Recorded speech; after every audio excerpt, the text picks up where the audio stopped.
Thank you and the ranking member for holding this important hearing. I do want to recognize Dr. Jay Butler, who came all the way from the great state of Alaska to testify today. Dr. Butler does great work in the state of Alaska. He is essentially the state's Surgeon General, and although it's not an uplifting topic, Dr. Butler has committed his time and effort across the state, really across the country, to help stymie the opioid epidemic that is raging through Alaska like it is in so many of the other states in the United States. His efforts have included education and awareness on the dangers of opioid use, especially for our young Alaskans, aiding in the distribution of naloxone and non-medical personnel and facilities, and currently serving as the president of the Association of State and Territorial Health Officials, representing the state of Alaska in his position of Director of Public Health and Chief Medical Officer for the state. And I won't go through his extensive resume, but we'll just mention briefly, Mr. Chairman, my experience with Dr. Butler. We worked together last year when we put on a summit, a wellness summit in the state that was focused on conquering the opioid crisis. And Dr. Butler was instrumental in the success of this summit. Over 500 Alaskans, with several hundred more online, showed up at this summit. He participated in planning on the steering committee. He interviewed the United States Surgeon General for a fireside chat and moderated the ending panel of this discussion and summit. And I just want to thank him for, again, traveling from Alaska, all the work he's doing in our state, and participating on the national level on this important issue that crosses partisan lines. This is an issue that's impacting every single state in our great nation, and Dr. Butler's a leader in this, not only in Alaska, but in our country. Thank you. Thank you. Good morning, Chairman Thune, Ranking Member Nelson, members of the committee. It's an honor to be able to speak with you today. As in my role as Chief Medical Officer in Alaska, I oversee state-related prevention, preparedness, and response activities. During the past 3 months, in addition to the roles that Senator Sullivan has described, I've also served as the incident commander of Governor Bill Walker's opioid response. In Alaska, we're responding to the opioid epidemic much as we would to any other disaster, whether an earthquake or a tsunami, using an incident command structure to coordinate communication across state government. This response is addressing the 3- to 4-fold increase in opioid overdose deaths that have occurred in Alaska over the past 2 decades, which mirrors an increase that has occurred across our nation. The epidemic started somewhat silently, with gradual increases in deaths caused by prescription painkillers as more and more of these drugs were prescribed. The problem's been compounded over the past decade by the increased availability of heroin and, more recently, illicitly produced fentanyls. The majority of people who use heroin and fentanyl report that they first became addicted through use of prescription opioid pain relievers.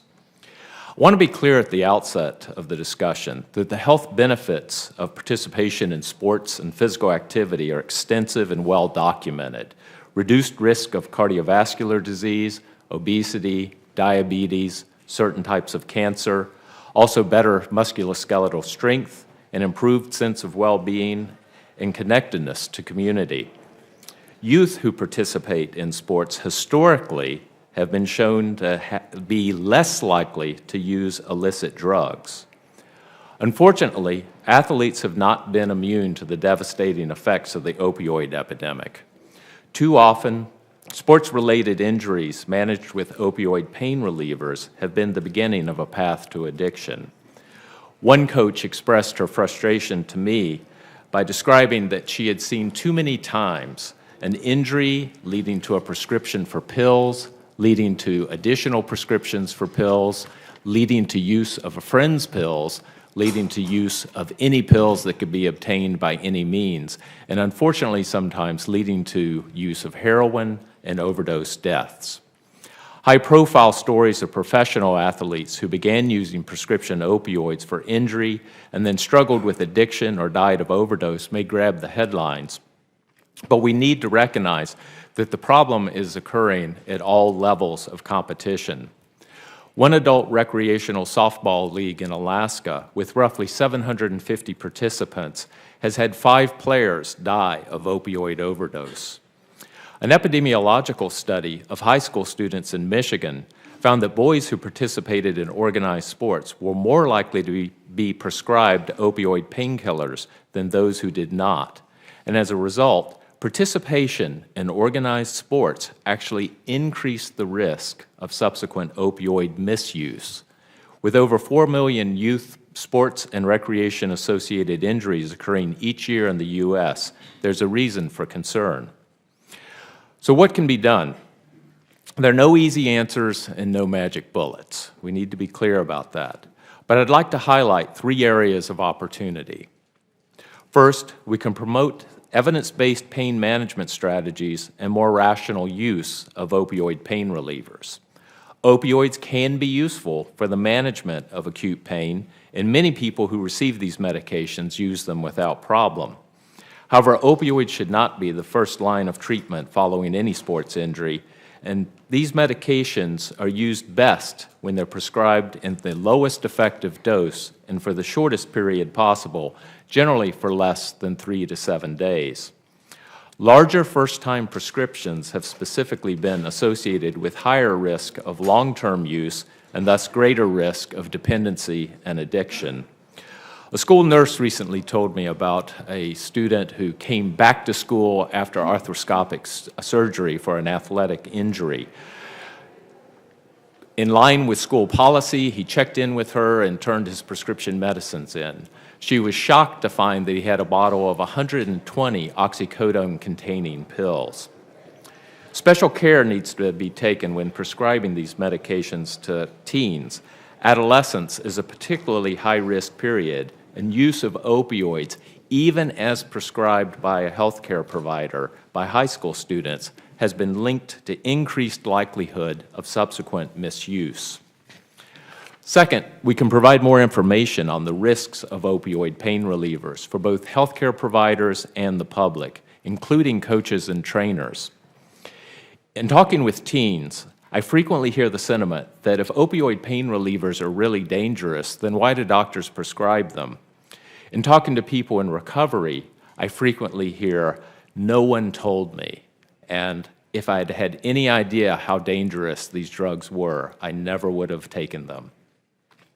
We can do a better job not only describing the risk of opioids, but also providing information on what can be done in our communities to address the problem, including promotion of leftover drug return and disposal, and talking openly about recognition and management of dependency and addiction as a health issue rather than as solely a criminal justice issue or some type of moral failing. There's a role for professional athletes, as well as Olympians and other high-profile athletes, to be able to serve as spokespersons in promoting conversations to reduce the stigma of addiction. There's also a need for better continuing medical education for all healthcare providers to improve their knowledge and confidence in optimal pain management and the basics of addiction medicine. Finally, maybe at the risk of sounding corny, the effective response to this epidemic will be a team sport.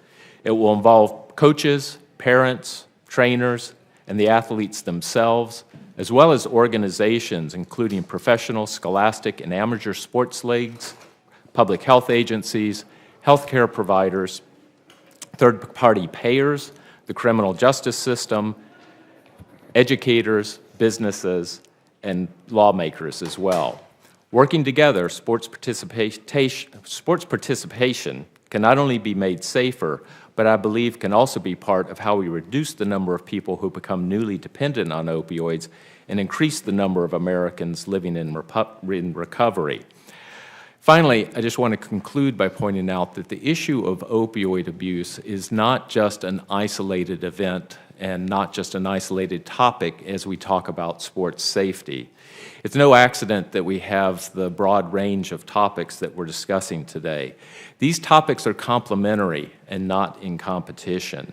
Sexual assault is a trauma that ultimately can lead to unhealthy coping mechanisms and increase the risk of self-medication. Traumatic brain injury is a brain process that can lead to altered cognition as well as altered risk assessment and can also possibly create increased risk of abuse. So the question is not to ask one another, what are you doing to address these issues, but what we can all do together to solve all of them. I thank you for your time. Thank you, Mr. Chairman, and I want to thank you again for calling this hearing, and it's a really important issue that's impacting the entire country, and so thank you for your leadership on that, and I want to thank the panel. Again, I'm sorry I had to step out. I have my freshman duties where I have to preside over the Senate. If you're a senior, esteemed senator like Chairman Thune, you don't have those duties, but I had those for the last hour. So it wasn't my lack of interest. It was I was over with another gavel on the Senate floor. So, and I do want to thank the panel again. I know been keeping tabs from my staff on the questions and read the testimony. So let me just start. Dr. Butler, I want to start with you. Thanks again for coming, and thanks again for all that you're doing. You may have seen, you were quoted in the Alaska Dispatch News this morning, front page, above the fold, headline, Anchorage is seeing a dramatic surge in heroin overdoses. So let me ask a little parochial question, but still important because I think it can shed light on what's going on in the country. But what do you think is behind that surge in our biggest city back home? And as I mentioned, we held this wellness summit last August in the Matsu Valley. And one of the reasons I hosted that was to kind of a warning signal in some ways to our state, which was, hey, this is happening in a lot of places. We're not in the dire straits of some lower 48 communities yet, hopefully never, but this could be coming. And unfortunately, I fear that since we held that summit, and you were, like I said, a key participant, we've been focused on this issue a lot in the Congress, but I think in Alaska it's getting worse. I think throughout the country it's getting worse. So do you mind addressing the, headline today in the paper, the dramatic surge of heroin overdoses in Anchorage, and then if you want to address whether you think it's getting worse in Alaska or not, and then if any of the panelists want to just talk about it relating to the nation, because it does look like we're not winning this battle right now, at least in my view. Yes. Senator Sullivan, I think Alaska really reflects what is happening nationally. And what we have seen in Alaska is that while we have had some leveling of the number of overdoses due to prescription opioids, there's been an additive effect of increasing number of overdoses due to heroin and also the synthetic fentanyl-related compounds. There's even been some decline in opioid prescribing. So I think it's important to point out that we may be beginning to bend that trend, but we're nowhere near where we need to be. And we've heard a number of stories this morning of where large amounts of opioids have been prescribed and have led to problems, or that problems with misuse have gone under-recognized, and I think a lot of that is driven by a lack of awareness among the healthcare provider community and even among the public in terms of the risks associated with these drugs. Specifically, what's happening in Anchorage, I think, highlights a number of issues. At this point, we don't know if the increase in overdoses is being accompanied by an increase in overdose deaths. It is possible that we are actually seeing more people survive to interact with the EMS system because we've been very aggressive in getting naloxone kits out into the community, distributing over 5,000 of those kits over the past 3 months.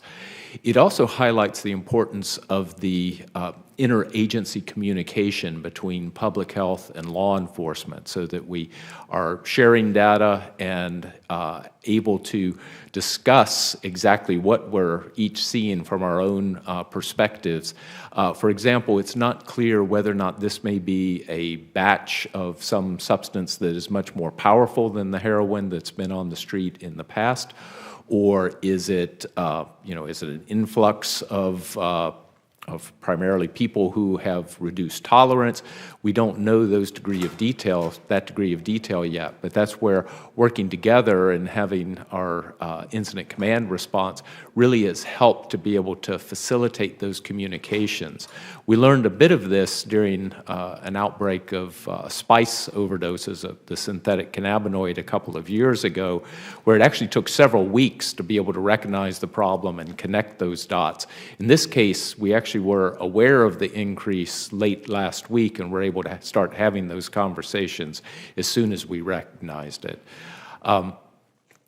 The final comment I was going to make is that while it's important to address the challenge of illicit opioids, we have to recognize that part of the reason heroin found such a ready market when it came in larger quantities and at much lower prices starting about a decade ago is we had a much larger proportion of our population that had physical dependency or addiction to opioids.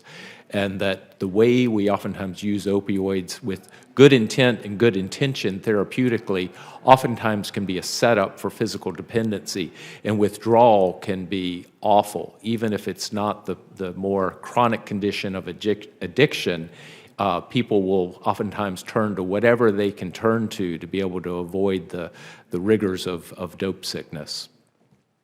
Anyone else on the panel want to comment on what they see nationally as a trend and the reasons for it? And I do want to comment. Ms. Detcher, I was here for your testimony, and I really just appreciate it. I know that couldn't have been easy for you to testify before this committee and recall some things that are obviously incredibly heart-wrenching for you personally and your family. But, unfortunately, as I've dug into this issue, that the story that you told about your son, it's not an uncommon story in terms of an athlete who, has a bright future, a high school star, and then there's an injury, and then, this happens. Have we learned enough more from that? It's a very common story that we're hearing, and it's just, how you talked about you didn't understand fully the risk. I mean, do you think that there's more that needs to be done? Do you think that people are recognizing that? And again, I just want to commend you for being here today. I'm sure it's not easy. Thank you.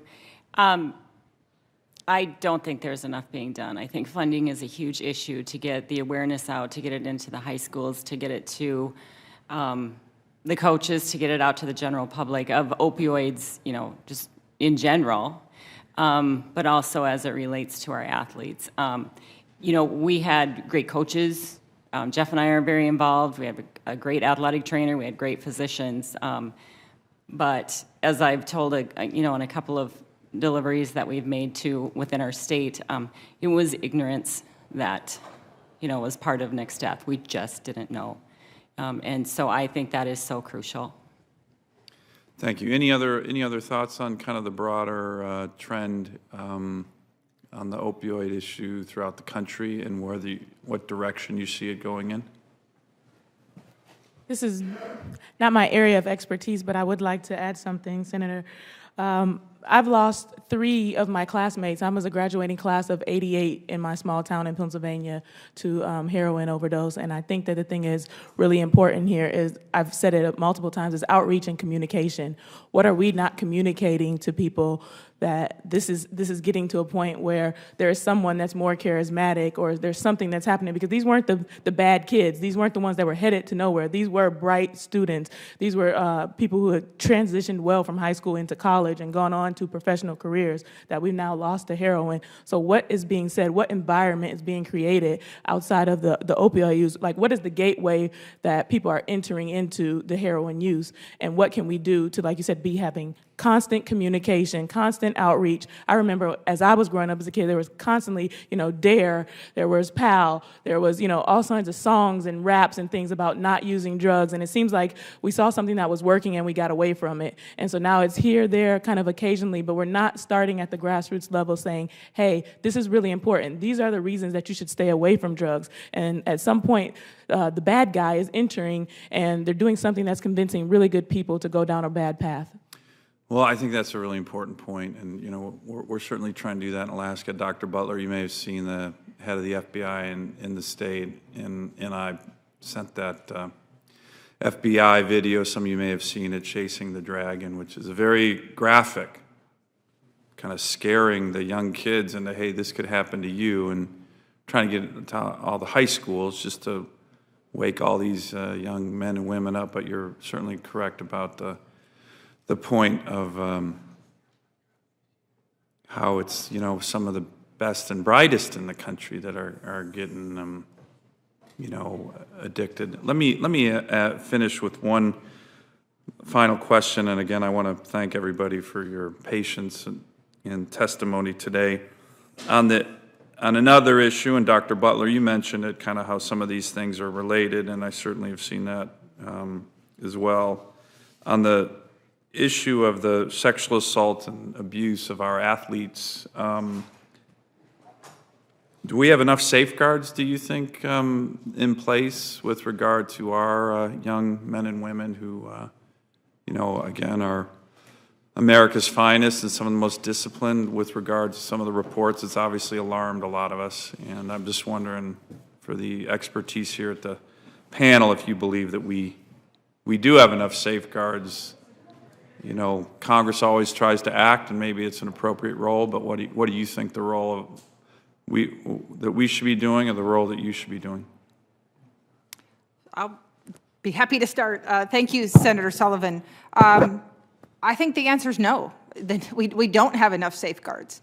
That is the reason the U.S. Center for Safe Sport has been created, and the reason we exist, and the reason we need to exist. I think you asked what the Senate can do, and I'll say again, I think being able, having an authorization, again, following in the footsteps of USADA, but being authorized in legislation, certainly we wouldn't turn down an appropriation, but being authorized in legislation goes a long way into establishing the credibility, the need for these safeguards, as you've said, and it is our absolute goal, our mission, to not only address the abuse and weed out the bad actors, but to really get upstream on prevention, to make sure that we're educating all parents and youth sport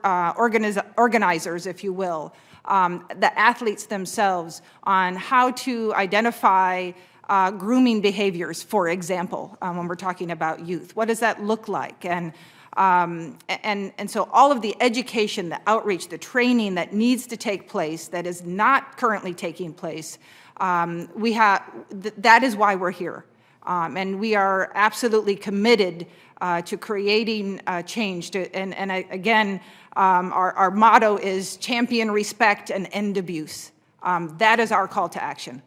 Thank you. Anyone else on that question? I would also say no, that the safeguards that we have in place are not enough.